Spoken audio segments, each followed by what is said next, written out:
Pujyanagari news मध्ये आपलं स्वागत आहे। आता पाहूया ठळक घडामोडी। पूज्यनगरी न्यूज मध्ये आपले स्वागत आहे। परंडा तालुक्यातील महत्त्वाच्या घडामोडी। माझ्यावर केलेले सर्व आरोप खोटे, धनगर समाजाने केलेले सर्व आरोप बाळासाहेब दोलतडे यांनी फेटाळले। उत्तरेश्वर ठवरे यांचे आव्हान स्वीकारून कर्ज प्रकरणासाठी पैसे घेतले नसल्याची भंडारा उचलून घेतली शपथ।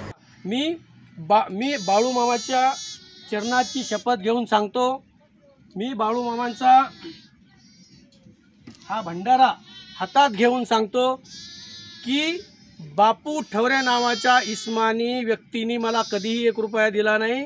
पैशासाठी कधीही बापूंनी मला फोन केला नाही।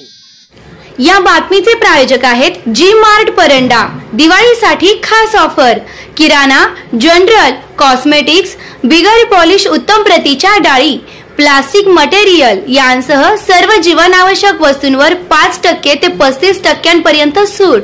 या मनसोक्त पहा, मगच खरेदी करा। एकाच छताखाली सर्व वस्तू मिळण्याचं एकमेव ठिकाण जी मार्ट। सोबतच डिस्काउंट कार्डचा लाभ घ्या व मिळवा आकर्षक गिफ्ट। संपर्क 90 39 0038। पत्ता नवीन उस्मानाबाद, जनता बँकेसमोर, रेस्ट हाऊसच्या बाजूला। आता बातमी विस्ताराने। शेळी मेंढी कर्ज प्रकरणासाठी पैसे घेतले नाही, माझ्यावरील सर्व आरोप खोटे असून उत्तरेश्वर ठवरे यांनी भंडारा उचलण्याचे आव्हान स्वीकारून शेळी मेंढी विकास महामंडळाचे माजी अध्यक्ष बाळासाहेब दोलतडे यांनी भंडारा उचलून शपथ घेतली आहे। संत बाळूमामा यांची पालखी व मेंढरे भूम तालुक्यातील पाटसांगवी येथे पोहोचली असून दोलतडे यांनी गुरुवार दिनांक 7 नोव्हेंबर रोजी दर्शन घेऊन शेळी मेंढी कर्ज प्रकरणासाठी पैसे घेतले असल्याचा त्यांच्यावरील आरोप फेटाळून भंडारा उचलून शपथ घेतली आहे।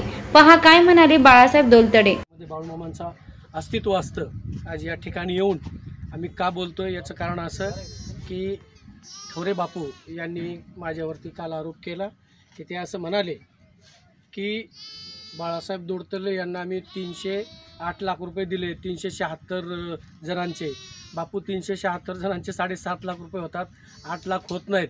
तुम्हाला जे कोणी सांगायले, जे कोणी शिकवायले ती खोटी माहिती तुम्हाला दिली आणि त्याच्याप्रमाणे तुम्ही बोलायलात। बापू तुम्ही म्हणालात की मीच म्हणालो होतो की जर माझ्यावर कोणी आरोप केला तर बाळूमामाचा भंडारा हातात घ्या आणि त्याप्रमाणे बोला। तुम्ही म्हणालात की बाळूमामाचा भंडारा, मी आज स्वतः बाळूमामाच्या दर्शनाला आलो आहे। बाळूमामाच्या जिथं स्वतः बाळूमामा असतात त्या ठिकाणी मी तो उभा आहे। मी 2000 रुपये प्रशिक्षण फीस होती, मी 500 रुपये केली। 500 रुपये प्रशिक्षणार्थीची फीस आणि 500 रुपये राष्ट्रीय समाज पक्ष सक्रिय सभासद फीस। 2000 रुपये तिथं कधीही घेतले नाहीत। 5000 लोकांनी तिथं प्रशिक्षण येऊन घेतलं। मग तुम्ही 300 लोकांचे पैसे घेऊन कशाला फिरलात किंवा कोणाकडे गेलात? तुम्ही असं म्हणालात की मी 200 बाळासाहेबांकडे गेलो। हो, तुम्ही 2दा माझ्याकडे आलात। मी 2दा तुम्हाला विचारलं, बापू इतक्या लांब का आलात, तुमचं काही काम आहे का? तर बापू म्हणले काही नाही, उगा सहज भेटायला आलो। म्हणजे 2 वेळाही फक्त आलात, 10-15 मिनटं थांबलात आणि लगेच परत आलात। तुम्ही मला कुठलाही विषय कधी सांगितला नाही। तुम्ही मला म्हणालात की मी तुम्हाला 2दा फोन केला। हो, तुम्ही 2दा मला फोन केला। एकदा तुम्ही फोन मला केला की तुम्हाला यवतमाळला ऊसतोड मजूर पाहिजेत आणि तिथं कुणीतरी ओळखीचं आहे का, तिथले नंबर द्या। मी तुम्हाला यवतमाळच्या ऊसतोड मजुरासाठी तुम्ही जात होतात, तिथल्या लोकांचे नंबर दिले, त्यासाठी एकदा तुमचा मला फोन आला। दुसऱ्यांदा तुम्ही मला फोन केला की अंबेजोगाईमध्ये मी एक जणाला 5000 रुपये ऊसतोड कामगार बघण्यासाठी दिलेत, त्याचे तेवढे 5000 रुपये मला द्यायला लावा। बापू 5000साठी तुम्ही मला फोन केला। तुमचे जर एवढे पैसे कोणाकडे असते तर तुम्ही तुमच्या घरात सुखानं झोपला नसतात किंवा त्या माणसाला झोपू दिलं नसतं। 3-4 वर्ष झालं या घटनेला, 3-4 वर्षात तुम्हाला कधीच आठवण झाली नाही। आज तुम्हाला त्याची आठवण झाली। आज तुम्ही म्हणता मी बाळू मामाच्या चरणाची शपथ घेऊन सांगतो, मी बाळू मामांचा हा भंडारा हातात घेऊन सांगतो की बापू ठवरे नावाच्या इस्मानी व्यक्तीने मला कधीही 1 रुपया दिला नाही। पैशासाठी कधीही बापूंनी मला फोन केला नाही। फक्त बापू असं का बोलतात? बापू म्हणले आम्ही बापूंच्या घरी आलो होतो एकदा रात्री, बापूंच्या घरी आम्ही भेटायला गेलो, मग आम्ही असं म्हणायचं का की बापू आम्ही तुमच्या घरी आलतो मग पैसे द्यायला आलतो? बापूंना मी परवा इथं आल्यानंतर भूमला प्रचारात आल्यानंतर फोन केला, बापू कुठे आहेत, तुमची तब्येत ठीक नाही, भेटायला यायचं आहे। तुम्ही म्हणले मी प्रचारात आहे। म्हणजे आपले एवढे जवळचे संबंध आहेत, एवढे जवळचं सगळं आहे। आणि जर महामंडळामध्ये 5000 लोकांनी तिथं येऊन प्रशिक्षण घेतलं असेल आणि प्रशिक्षण घेऊन प्रमाणपत्र घेऊन आले असतील. 3 दिवसाचं प्रशिक्षण मी फक्त एका दिवसाचं ठेवलं. 2000 रुपये फीस मी फक्त 500 रुपये ठेवली. समाज बांधवांना भुर्दंड होऊ नये, त्यांचा वेळ वाचावा म्हणून. आणि तुम्ही हे पैसे लोकांचे कशासाठी गोळा केले? मग तुम्ही जर तिथं 2 वेळा महामंडळात आला होतात तर मग ह्या लोकांना तिथंच घेऊन का गेला नाहीत?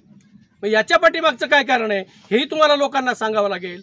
बापू म्हणतात की जर बाळासाहेब धोत्रे दिले तर मी आत्ताच बाळूमामाच्या चरणाची आणि भंडारा घेऊन शपथ काढली. बापूंनी कधीही मला 1 रुपया दिला नाही आणि बापूंनी कधीही मला पैशासाठी फोन केला नाही. बापूंना काय त्रास आहे मध्येच बोलतात पुन्हा बोलता की त्यांचं इकडे यायचं काय काम आहे, निवडणुकीत त्यांनी फिरायचं नाही, त्यांनी त्यांच्या तिकडे फिरायचं. खरं दुखणं बापू तुम्हाला आणि इथल्या बऱ्याच जणांना हे आहे की मी या विधानसभेमध्ये प्रचारला येतोय. मी कुणाच्या प्रचारला येतोय? आदरणीय तानाजी सावंत साहेबांच्या. काय येतोय? मी याच्यासाठी येतोय की इथं कोणी धनगर समाजाचा उमेदवार मोठा नाही, त्यांच्या बरोबरीचा तगडा असलेला. या ठिकाणी धनगर समाजाला जे उमेदवार उभा आहेत, आता बापू तुम्ही इथं जे उमेदवार उभा आहेत या निवडणुकीमध्ये त्यांना विचारा की धनगर समाजाची चळवळीसाठी तुम्ही काय केलं, धनगर आरक्षणासाठी तुमचं योगदान काय? आदरणीय तानाजी सावंत साहेबांचं योगदान आहे. यशवंत सेना त्यांनी उभी केली आत्ताच्या काळात. चौंडीचं उपोषण आदरणीय सावंत साहेबांनी आमच्यासाठी आम्हाला ताकद देऊन उभं करायला लावलं. आरक्षणासाठी तुम्ही लढा ही प्रेरणा सावंत साहेबांनी दिली. 21 दिवसाचं उपोषण झालं. धनगड आणि धनगड नावाचा कलंक दूर करण्यामध्ये सावंत साहेबाचा सिंहाचा वाटा आहे. या राज्यामध्ये खिलाऱ्यांचे प्रमाणपत्र या महायुती सरकारनं रद्द केली. धनगर आरक्षणासाठी महायुतीनं यशवंत सेनेनं उपोषण केलं आणि जी सुधाकर शिंदे समिती स्थापन झाली त्याचा अहवालसुद्धा राज्य सरकारनं स्वीकारला. मग या राज्यामध्ये महायुतीचं सरकार आलं तर धनगर आरक्षणाचा मार्ग मोकळा होईल. म्हणून मी महायुतीच्या प्रचारासाठी आहे. इथं ज्या सावंत साहेबांनी बीडला मेळावा झाला बापू, त्या ज्या गाड्यात बसून आला होतात त्या गाड्याला सावंत साहेबांचे पैसे होते. त्या दिवशी तुम्हाला काही अडचण नव्हती. मुंबईला तुम्ही आलात त्या गाड्यांना सावंत साहेबांचे पैसे होते, तिथं तुम्हाला अडचण नव्हती. चौंडीला तुम्ही उपोषणाला भेट द्यायला आलात, तिथं हे उपोषण सावंत साहेबांनी करायला लावलं होतं, त्याला तुमची काही अडचण नव्हती. म्हणजे राष्ट्रीय यशवंत सेनेचं जे आंदोलन झालं आणि धनगर समाजाची आता जी काही राजकीय सामाजिक क्रांती मोठी झाली, प्रत्येक ठिकाणी आंदोलन उभी राहिली, त्याला बळ देण्याचं काम सावंत साहेबांनी केलं. आणि धनगर समाजाच्या पोरांनी आत्महत्या केल्या, त्यांना पैसे द्यायचं काम सावंत साहेबांनी केलं. मग एवढं जर कुणी इथं दुसऱ्या उमेदवारानं केलं असेल तर त्यांना बापू तुम्ही प्रश्न विचारा. आणि एवढं करणाऱ्या माणसाच्या जर पाठीशी आपण उभारणार नसो तर लोक धनगर समाज हा प्रामाणिक आहे, इमानदार आहे म्हणतात, उपकाराची जाणीव ठेवणार आहे म्हणतात. मग अशा वेळेस जर आपण मी तानाजी सावंत साहेबांच्या प्रचारासाठी आलो म्हणून जर इथल्या बऱ्याच जणांच्या पोटसूळ उठला असेल तर त्याला ना हरकत आहे, कारण त्याला काही अडचण नाही, त्याला दुसरा पर्याय पण नाही. कारण ज्या माणसांनी केलंय त्या माणसाला त्याचा न्याय मिळाला पाहिजे. धनगर समाज हा प्रामाणिक आहे आणि ह्या सावंत साहेबांच्या पाठीशी उभारणार. ज्यांनी धनगर समाजासाठी योगदान दिलंय त्यांना आम्ही त्यांच्या पाठीशी उभं राहू. फक्त तुम्ही ज्यांच्यासाठी बोलायला, तुम्ही जे आता मोठ्या मोठ्या पक्षांचे राष्ट्रवादी काँग्रेसचे उमेदवार आहेत त्यांना विचारा तुम्ही की तुम्ही धनगर समाजासाठीच तुमचं योगदान का नाही, काय?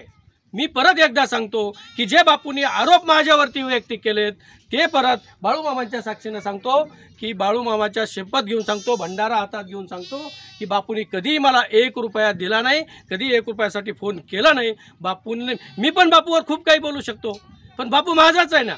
20 तारखेच्या नंतर बापू माझाच आहे. आज जरी बापू नसला, मग जर बापू आज मी म्हणतो सावंत साहेबांच्या सोबत या तर तुम्ही येत नाहीत, मग चुकीच्या गोष्टी माझ्यासाठी कशा काय तुम्ही करू शकता? चुकीचं बोलू नका, समाजाची फसवणूक करू नका. जय बाळूमामा, धन्यवाद, जय मल्हार. महत्त्वाच्या घडामोडी पाहण्यासाठी पूज्यनगरी न्यूज चॅनलला सबस्क्राईब करा. धन्यवाद.